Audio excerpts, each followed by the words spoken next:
a peaceful small village with thatched roof houses, a winding dirt road cutting through golden rice fields. In the distance, there is a small church with old stone walls, and in front of it stands a statue of the Virgin Mary under the shade of a green tree. The morning air is fresh, with dew still clinging to the leaves. Inside the small church, soft light from stained glass windows casts colorful patterns on the stone walls. Father Peter sits on a wooden bench, holding a Bible, and stands in front of him, looking puzzled, and nods, his eyes shining with curiosity and determination. Anne steps out of the church, takes a deep breath, and feels the cool breeze. He decides to walk around the village in search of an answer, and met an old woman in the village, struggling to collect the guavas that had fallen all over the road. Seeing that, Anne quickly ran over, with a bright and happy face, picking each guava into the basket to help the old woman. Both Anne and the old woman finally finished collecting. The old woman happily thanked Anne for his kindness. Little Anne continued to move around the small village, playing with his friends, playing folk games together, all the children studying the Bible, and the teachings of Jesus were not tempted by cell phones. After playing with his friends on the way home, Anne met Uncle Blacksmith, a middle-aged man with firm muscles wearing a dark blue shirt, his face covered in sweat holding a big hammer, was sitting and resting, and saw that he looked very tired, and approached and saw that it was Uncle Rio. Seeing that, the boy quickly ran into the house, poured a glass of very cool water, and offered Uncle Rio a drink. Holding the glass of water in both hands, his eyes were full of concern.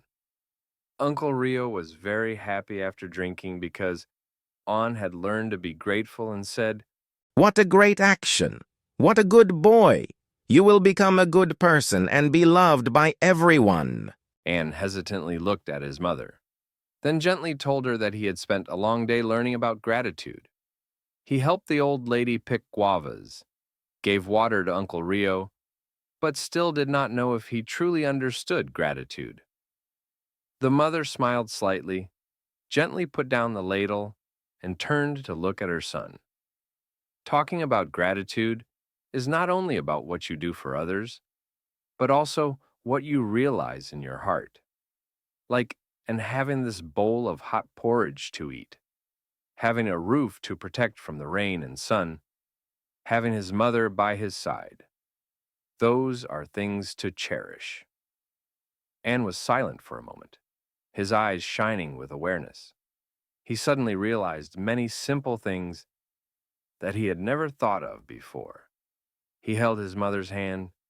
Her hand was thin but extremely warm. Then Anne thanked her mother for taking care of him every day. Mother hugged Anne, her eyes sparkling with emotion.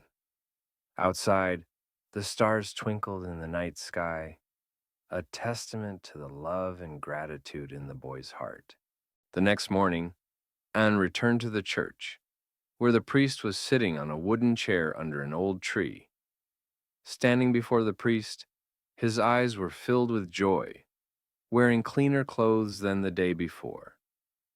As for Father Peter, still wearing a dark black robe, his hand on the Bible, a gentle smile, and said, Anne smiled brightly and nodded in satisfaction at the catechism lesson that the priest had taught him. Anne said that now he was grateful to his mother, to everyone in the village, and to God for giving him a life full of love. Father Peter nods in satisfaction. The church bells ring, signaling a new day filled with hope and gratitude.